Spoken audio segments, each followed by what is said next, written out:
현재 유튜브에서 가장 인기 있는 트렌드 중 하나는 이 미스터리 박스를 딥웹에서 전혀 모르는 사람에게 주문해 카메라로 열어보는 것입니다. 저는 왜 이 비디오들의 대부분이 가짜이고 그들의 공포 요소를 위해 꾸며진 것이라는 것을 깨닫지 못했는지 모르겠습니다. 하지만 전 몰랐죠. 저는 그것이 좋은 생각이라고 생각했고 제가 간절히 원했던 유튜브 스타덤을 차지하기 위해 시류에 편승했습니다. 딥웹에 대해 잘 모르는 사람들에게는 기본 크롬, 파이어폭스 또는 탐색기 검색 엔진에서 액세스할 수 없는 인터넷의 일부라는 것입니다. 토렌트 암호화 프로그램 및 토렌트 브라우저를 다운로드해야 합니다. 인터넷의 이 부분에 접속하는 것은 불법은 아니지만 익명이기 때문에 많은 불법 행위들이 이곳에서 일어납니다. 가능성은 무한하죠. 2011년 졸업한 후 가지고 있던 노트북을 들고 필요한 프로그램을 다운받았습니다. 바이러스 때문에라도 데스크탑보다 노트북을 사용하는 걸 선호합니다. 제 7년 된 노트북은 일회용이죠. 몇 년 전에 폭발적으로 올랐을 때 약간의 비트코인이 있었습니다. 얼마 되지는 않아서 0.1 비트코인으로 환산하면 대략 632달러였지만 제가 갖고 있던 금액으론 충분했습니다. 다운로드가 끝난 후 브라우저를 열고 히든 위키 웹사이트에서 여행을 시작했습니다. 거긴 딥웹을 시작하는 데 도움이 되는 많은 유용한 링크들을 제공합니다. 경고 등을 훑어보고 제가 찾던 링크를 찾았습니다.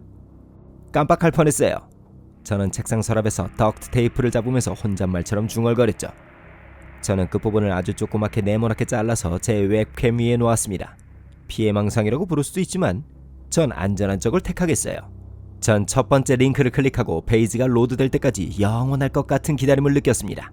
거긴 여러분이 앞으로 스크롤할 수 있는 인기 있는 웹사이트들의 목록이 있는 또 다른 매우 평범한 페이지였습니다. 저는 미스터리 박스 전용 페이지를 찾을 때까지 웹 링크를 통해 검색을 계속했습니다. 저는 $500 정도 되는 걸 찾고 싶었기 때문에 사람들이 제 채널에서 제가 하는 일이란 걸 알 수 있었습니다. 이건 상대적으로 작아서 0.0125에서 0.05 비트코인 범위였습니다. 전 사기를 당할까 걱정했죠. 저는 잠깐 화장실을 다녀온 후 계속 찾기로 했습니다. 돌아와 보니 커서에서 좀 떨어진 곳에 웹페이지의 배경색과 일치하는 링크를 클릭할 수 있었어요. 왜냐하면 웹페이지는 보이지 않았죠. 저는 호기심에 빠져서 링크를 클릭했어요. 저는 맨 위쪽에 작은 흰색 글씨가 있는 칠흑 같은 페이지로 끌려 들어갔습니다. 저는 단지 0.12 비트코인에 그걸 받을 수 있는 만큼 용감한 사람들에게 랜덤 패키지를 팔고 있습니다. 한 명만요? 내가 내겠어 라고 생각했죠. 소액 결제 버튼을 눌렀더니 얼마를 쓰겠냐는 질문을 받았죠. 저는 손가락을 꼬으면서 0.1 비트코인을 입력했습니다. 결제는 아무 망설임 없이 이루어졌고 저는 즉시 제 소포를 어디로 보내달라는 채팅 박스를 만났습니다. 이것이 좋은 생각이 아니었던 건 지금 후회하고 있지만 다른 유튜브 채널들은 그들의 주소를 자주 사용했기 때문에 전 그걸 대수롭지 않게 여겼죠. 저는 그들에게 제 집 주소를 알려줬어요. 박스가 날아오기를 한 달 넘게 기다렸습니다. 정확히는 36일이었어요. 그건 제 집 현관에 바로 도착했고 여러 개의 빨간 테이프로 쌓여져 있었습니다.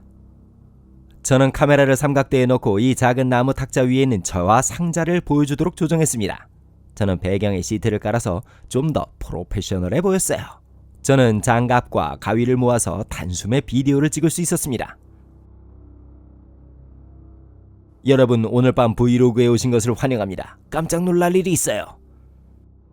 저는 어떻게 상자를 얻었는지, 얼마를 지불했는지에 대한 독백을 계속했습니다. 더 이상 시간을 낭비하지 말고 이 딥웹 미스터리 상자를 열겠습니다. 저는 가위를 잡고 빨간 테이프를 따라 잘랐습니다. 장갑이 꼭 끼어져 있는지 확인하고 상자를 뜯었죠. 박스 안에는 책 한 권만 덩그러니 있어서 이마가 찡그려졌어요. 저는 아무 말 없이 상자에서 책을 꺼냈습니다. 책 한 권에 $600가 넘게 써서 화가 많이 났죠. 아, 여러분 속은 것 같군요. 이 페이지들은 금으로 만들어졌어야 합니다. 책의 겉은 낡고 너덜너덜했고 곰팡이 냄새가 났습니다. 저는 그 책을 첫 페이지부터 펴서 내용을 훑어봤죠. 이건 오래된 사진첩입니다. 오래된 썩은 냄새가 나요. 사진들을 좀 봅시다. 저는 카메라로 페이지 내용을 보여줬습니다. 저 페이지엔 4장의 사진이 있었죠. 모두 1 단위로 레이블이 지정되어 있었어요. 첫 번째 사진은 첫날이었죠. 둘째 날은 그 다음 날이죠. 그 사진들은 오래된 폴라로이드 카메라로 찍혔습니다.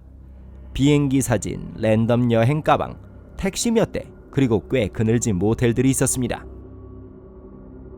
누군가의 옛날 여행 사진 같군요. 저는 계속해서 페이지를 넘겼습니다. 매일매일은 자연, 자동차, 기차의 다른 사진이었죠. 18일째 되던 날 지금까지 가장 이상한 사진이 나왔습니다. 그냥 마스크, 수갑, 제갈, 그리고 어떤 종류의 약품들이 보였죠. 이 사람들은 굉장한 패티시를 가지고 있군요. 저는 비디오를 재밌게 하려고 노력했어요. 저는 카메라로 사진을 확대해서 모두가 볼 수 있도록 했습니다. 32일째 되던 날 상황이 이상해지기 시작했죠. 집 사진이 있었는데 아무 집이나 있는 게 아니었어요. 제가 자란 집, 바로 부모님 집이었습니다. 숨을 헐떡거리다가 손이 입을 막았어요. 뭐라고? 저는 말을 할 수 없었습니다. 할 말이 없었어요. 33일째 페이지를 넘겼더니 수갑을 차고 제갈을 물린 남녀가 보입니다.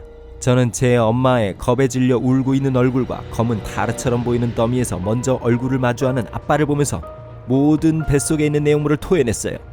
34일째 이 사진은 차량처럼 보이는 안에서 찍은 거였습니다. 대시보드에 있는 거의 보이지 않는 작은 사진에 시선을 집중했어요. 옛날 학교 사진이었죠. 우리 아빠 트럭에 있는 거예요. 35일째입니다. 다른 집이지만 이 집은 훨씬 작아요. 사진이 너무 흐려서 자세히 알 수가 없었죠. 손이 떨리고 귀에 쿵쿵거리는 심장 소리만 들렸습니다. 마지막 페이지로 넘겼어요. 저는 즉시 책을 땅에 던지고 창문으로 달려갔습니다.